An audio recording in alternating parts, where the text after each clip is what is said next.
Praise the lord. హల్లెలూయా. దేవునికి మహిమ కలుగును గాక. క్రీస్తు యేసునందు నా ప్రియమైన దేవుని బిడ్డలైన మీ అందరికీ శుభోదయం. ప్రియమైన దేవుని బిడ్డలారా, దేవుని యొక్క కృప చేత దేవుడు మనల్ని అనుదినం బలపరుస్తున్నాడు, సంరక్షిస్తున్నాడు, ఆశీర్వాదకరంగా మనల్ని నడిపిస్తున్నాడు. అందుకు మనం దేవునికి కృతజ్ఞతాస్తుతి చెల్లింపబద్దులమైన మన సమస్యలు ఆర్థికంగా కావచ్చు, ఆరోగ్యపరంగా కావచ్చు, ఏ విధంగా ఉన్నా సరే వాటన్నిటినీ ప్రభుకు అప్పగించుకోండి. ప్రభు దగ్గర ప్రార్థన చేయండి.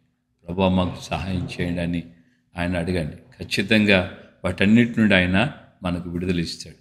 సో ఆయన మొదటిగా సువార్త ప్రకటించడానికంటే కూడా జనులను స్వస్థపరిచాడు, ఆకలి కొనిన వారికి భోజనాలు పెట్టాడు. ఈ విధంగా వారిని దేవుని యొక్క ప్రేమతో ఆకర్షించే తర్వాత ఆయన సువార్త ప్రకటించాడు. ఓకే, దేవునికి మహిమ కలుగును గాక. ఖచ్చితంగా మీ యొక్క కుటుంబాలకు క్షేమము, సమాధానం, నెమ్మది కలుగును గాక. ఆమేన్.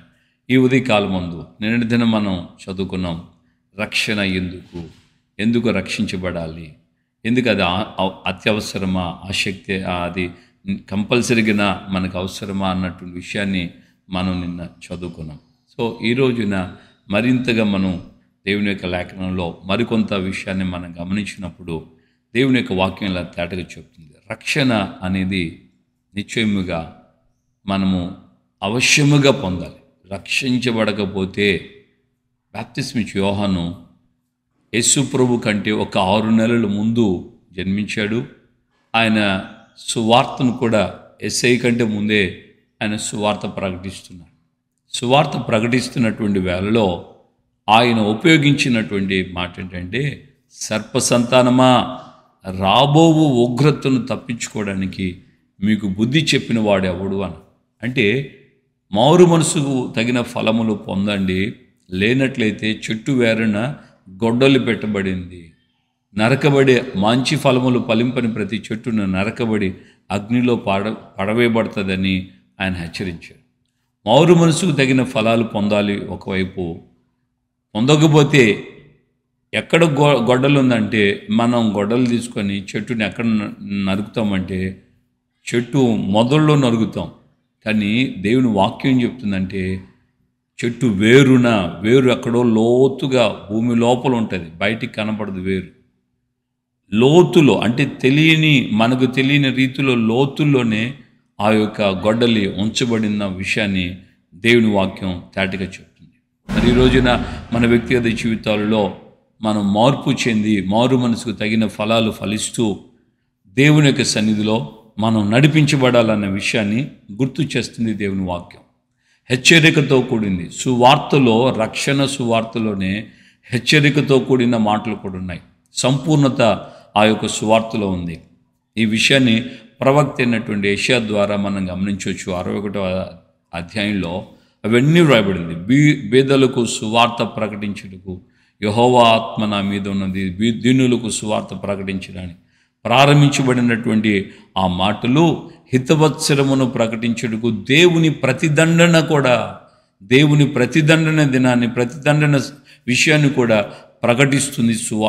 సువార్తలో రక్షణ ఉంది, సువార్తలో ఆదరణ ఉంది, సువార్తలో స్వస్థత ఉంది, సువార్తలో క్షేమము కలిగింప చేయబడుతుంది, సువార్తలో హెచ్చరిక కూడా ఉంది, దండన విషయం కూడా సువార్తలో ఇంక్లూడింగ్ చేయబడింది. రక్షణ అంటేనే ఇంకా ఏదో అనుకోకండి. రక్షణ అంటే చాలామంది ఈ రోజున భిన్నంగా మార్చేస్తున్నారు. సాతాను అనేక హృదయాల్లోకి వెళ్ళి భిన్నంగా మార్చేస్తున్నారు. ఏంటంటే ప్రాస్పారిటీ గాస్పల్, నీవు క్షేమముగా అభివృద్ధి చెందే సువార్తనే ప్రకటిస్తుంది సాతాను. ఈ రోజున క్షేమముగా నువ్వు అభివృద్ధి చెందుతావు, నీవు విస్తరించబడతావు, నువ్వు కుడికి విస్తరించబడతావు, ఎడమకి విస్తరించబడతావు, నువ్వు ముందు వెనక నువ్వు అభివృద్ధి చెందిపోతావు. ముందు వెనక అభివృద్ధి చెందడానికి ఏముంది, ముందు రోడ్లు ఉన్నాయి, ఇంకా ఆ రోడ్ని ఎట్టబోయి నువ్వు ఆక్యుపై చేసుకుంటావు. కొంతమందికి ఈ తెలివి ఉండదు. సాతాను ఏదో చెప్పేస్తుంటాడు, వీళ్ళు సాతాను దాసులై సాతాను సేవకులుగా, యేసు ప్రభు సేవకులుగా కంటే కూడా సాతాను శిష్యులుగా మార్చబడి,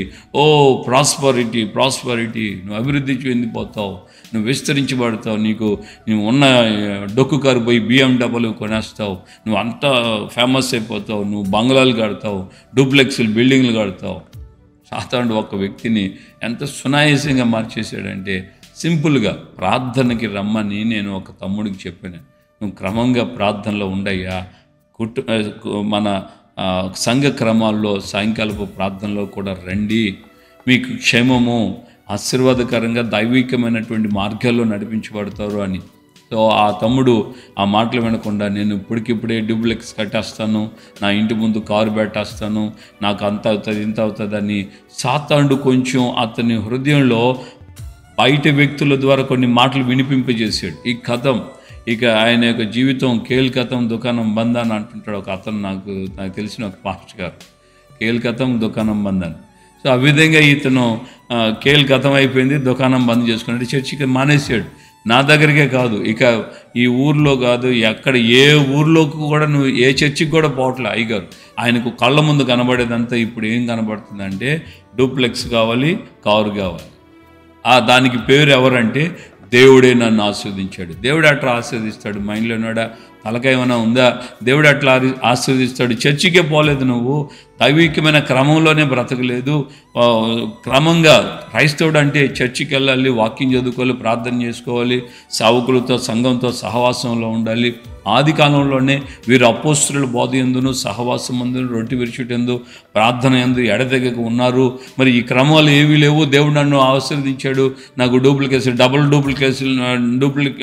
డూప్లెక్స్ బిల్డింగ్లు కట్టేశాను అన్నట్లుగా నువ్వు ఫోజులు ఇస్తే, BMW కాదు కదా, టెస్లా వాడిది పెట్టుకున్నా కూడా దేవుడికి అది ఆశీర్వదించింది. అది దురాత్మల ద్వారా వచ్చే ఆశీర్వాదం యేసు ప్రభుకే ఇవ్వబడింది. నువ్వు ఒక్కసారి నాకు మొక్కితే లోకంలో ఉన్నదంతా నీకు ఇచ్చేస్తాను ఆలోచించాడు. ప్రాస్పరిటీ గాస్పల్ కాదు, ప్రతిదండన. నువ్వు లోబడకపోతే, నువ్వు మారు మనసుకు తగిన ఫలాలు ఫలించకపోతే నీకు ప్రతిదండన ఉంది. చెట్టు వేరులో ఉంటుంది గొడ్డలి. ఇది ఈ రోజున అనేకులకి నచ్చదు, అనేకులకి దీని గురించి ఇష్టపడలేదు. ఎందుకంటే హృదయం అంతా కూడా భూ సంబంధమైన వాటి మీదనే మనసు ఉంచుకోను. భూ సంబంధంగా కట్టే ఇల్లులు, సంపాదించిన పొలాలు, ఆస్తులు, నాకు అక్కడున్నాయి, ఇక్కడున్నాయి, అక్కడుంది, అది ఉంది, ఇంత ఉంది, నాకు ఆ కారు ఉంది, ఈ కారు ఉంది, మా కొడుకు అమెరికాలో, ఇంగ్లాండ్లో అక్కడ చేస్తున్నాడు, మా వాడు ఎమ్మెల్యే, మా వాడు MP, ఇవన్నీ ఈ విధంగా చెప్పుకుంటూ ఈ విధమైనటువంటి రీతుల్లో నడిపించబడడానికి ఇష్టపడుతున్నారే తప్ప దైవికమైన మార్గాల్లో నేను నడిపించబడాలన్న ఉద్దేశం రావట్లేదు. సో ప్రతిదండన హెచ్చరికలు కూడా ఉన్నాయన్న విషయాన్ని మర్చిపోకూడదు.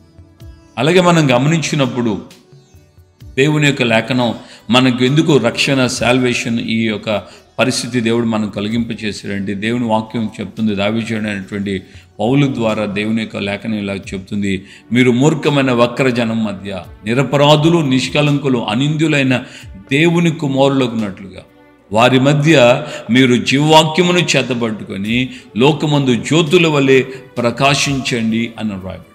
అంటే మనము మూర్ఖమైన వక్రజనం మధ్య నిరపరాధులుగా ఉండాలి, నిర్దోషులుగా ఉండాలి, నిష్కలంకులుగా ఉండాలి.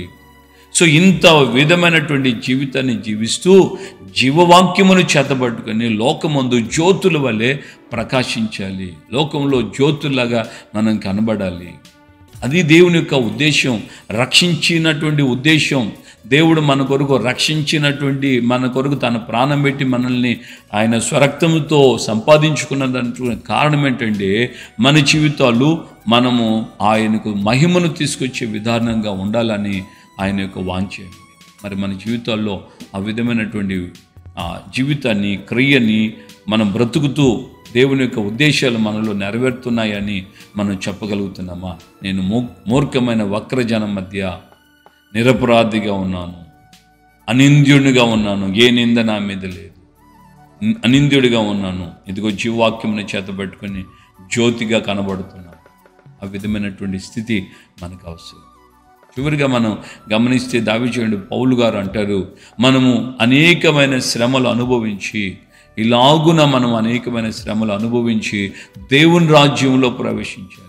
సో రక్షణ ఎందుకంటే దేవుని రాజ్యంలో చేర్చబడడానికి, దేవుని రాజ్యంలో చేర్చబడడానికి రక్షణలో మన జీవితం ఏమని చెప్తుందంటే శ్రమలు వస్తాయి అని. నా నిమిత్తం జనులు మిమ్మల్ని హింసిస్తారు, నిందిస్తారు, దూషిస్తారు, మీ మీద చెడ్డగా అబద్ధాలన్నీ మాట్లాడతారు.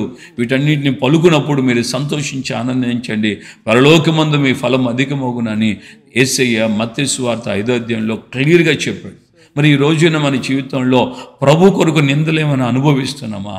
ప్రభు కొరకు మనం ఏమైనా దూషించబడుతున్నామా? అవమానపరచబడుతున్నామా? ఎంతకీ మన ఇంట్లో ఉన్న సమస్యలతోనే ఇవే మనకు నిజంగా నేను యేసు ప్రభు కోసం అమ్మ ఎన్ని బాధలు పొందిపోతున్నాను, అయ్యో ఎన్ని కష్టాలు పడిపోతున్నాను యేసు ప్రభు కోసం అని. ఇది కాదు, ఇక కొద్ది రోజులు ఆగండి, జూన్ మాసం తర్వాత చూద్దాం ఎవరి భక్తి ఎవరి పరిస్థితులు ఏంటో అనేది స్పష్టంగా తేటపడుతుంది. మరలా బీజేపీ నెక్స్ట్ 3rd టైం మళ్ళా వాళ్ళు రాజ్యాన్ని చేపడితే ఖచ్చితంగా క్రైస్తవులకి హింసలు ప్రారంభం అవుతుంది. అది ఇంతవరకు మనం అనుభవించిన ఆ శ్రమల కంటే ఖచ్చితంగా అంతకు మించి అది ఎన్ని రెట్లు ఉంటుందని నేను చెప్పలేను, కానీ అంతకు మించి ఉంటుంది. నువ్వు క్రైస్తవుడివా లేకుంటే హిందువా, నిన్ను వెతికి నువ్వు ఎక్కడ దాక్కున్నా సరే నిన్ను బయటకు తీసుకొచ్చి నిలబెడతారు. నీవు క్రైస్తవుడిగా ఉండాలనుకుంటున్నావా లేకుంటే నువ్వు ఎస్సీగా ఉండాలనుకుంటున్నావా? గవర్నమెంట్ ద్వారా వచ్చేటువంటి ఈ యొక్క స్కీములు, ఈ యొక్క బెనిఫిట్స్ అన్ని పొందడానికి దానికోసం నిలబడతావా లేకుంటే క్రైస్తవుడిగా ఉండడానికి నిలబడతావా అని మన విశ్వాసం, నిజమైన క్రైస్తవ విశ్వాసానికి అక్కడ పరీక్షలు ప్రారంభమవుతాయి. పొట్టము వేయబడతాం. దేవుని బిడ్డలారా, దావీదు అంటాడు, ఇలాగు మనము అనేక శ్రమలు అనుభవించి ఆది దినాల్లోనే వారు సువార్త ప్రారంభించిన ఆ దినాల్లోనే ఎన్నో శ్రమలు అనుభవించారు. వారు తమ పిల్లల్ని చంటి బిడ్డల్ని సైతం వారు త్యాగం చేసుకున్నారు. వారు మృగాలకి, సింహాలకి, పులులకు, తోడేళ్లకు ఆహారంగా వేయబడ్డారు. ఎంతో భయంకరమైనటువంటి రీతిలో బ్రతికొండగానే వారిని హింసించారు, బ్రతికొండగానే వారిని అలాగా అనేక శ్రమలు అనుభవించారు. ఒక్కొక్క సందర్భంలో మనం చరిత్ర చదివితే హతసాక్షుల పుస్తకం అనే పుస్తకం నేను చదివినప్పుడు, హతసాక్షుల పుస్తకంలో క్రైస్తవ సమాజమే, రోమన్ కేథలిక్ సమాజంలో ఆ రోజుల్లో వారిదే పరిపాలన. ఆ సమాజంలో వారు బైబిల్లో ఉన్నవి ఇవన్నీ ప్రకటించినటువంటి ఆ పరిస్థితుల్లో సైతం ఎంతోమందిని బ్రతికుండగానే వారు చంపేశారు. పారుబోసి నిప్పంటించిన సందర్భాలు కూడా ఉన్నాయి. ఎంతో ఘోరమైన కార్యాలు జరిగాయి. దేవుని బిడ్డలారా, మనం అంతకు మించినటువంటి కాలములో మనం అడుగుపెట్టబోతున్నాం. చాలా జాగ్రత్తగా ఉండాలి. ఏ శ్రమ వచ్చినా ప్రభువా విశ్వాసమునకు కర్తయు దాన్ని కొనసాగించు నీ వైపే చూస్తూ నేను ఓపికగా ఈ యొక్క విశ్వాసపు యాత్రలో ముందుకు సాగడానికి నాకు శక్తినివ్వండి అని చెప్పి నువ్వు ప్రార్థన చేయాలి. దేవునికి మహిమ కలుగును గాక. ఆమేన్, హల్లెలూయా. సో దావీదు పేతురు కూడా ఈ మాటకు జోడింపుగా అంటాడు, తన నిత్య మహిమకు మిమ్మల్ని పిలిచిన సర్వకృపానిధిగు దేవుడు కొంచెము కాలము మీరు శ్రమ పడిన పిదప తానే మిమ్మల్ని పూర్ణులుగా చేసి స్థిరపరిచి బలపరుస్తాడు. మనం ఎక్కడి కొరకు పిలువబడ్డామంటే ఆయన నిత్య మహిమలోకి మనం పిలువబడ్డాం. మరి ఆ మహిమను నువ్వు చూడాలని ఆశపడుతున్నావా? ఆ అంతము లేని ఆ మహిమ కలిగిన రాజ్యంలో యుగయుగాలు ఆయనతో ఉండడానికి నువ్వు ఇష్టపడుతున్నావా? దేవుని యొక్క శక్తిని, దేవుని యొక్క కృపను ఈ విధంగా ఈ భూమి మీద కలిగిన ఉండి ఆ విధమైనటువంటి అనుభవాల ద్వారా నువ్వు నడిపించబడుతూ ఆ మహిమ కొరకు నువ్వు ఎదురు చూడాలి. యేసయ్య కూడా ఈ భూమి మీద ఆయన అనుభవించాడు కదా. తండ్రికి ఏమని ప్రార్థన చేశాడు? తండ్రి నీ చిత్తమైతే ఈ గిన్నెను నా ఎదురు నుండి తొలగించు, ఆయనను నీ చిత్తమే సిద్ధించును గాక అన్నాడు. ఆయన ఆ విషయమై ప్రార్థన చేస్తున్నప్పుడు ఆయన చెమట రక్తం వలె నేలను కారునని దేవుని వాక్యం తేటగా చెప్తుంది. మరి ఈ యొక్క ఉదయకాలం ముందు నీ వ్యక్తిగత జీవితంలో నీవు మహిమ కొరకు కనిపెట్టుకొని ఉండాలి. అందుకే రక్షణ నీకు అనుగ్రహించబడింది. ప్రార్థన చేసుకుందాం.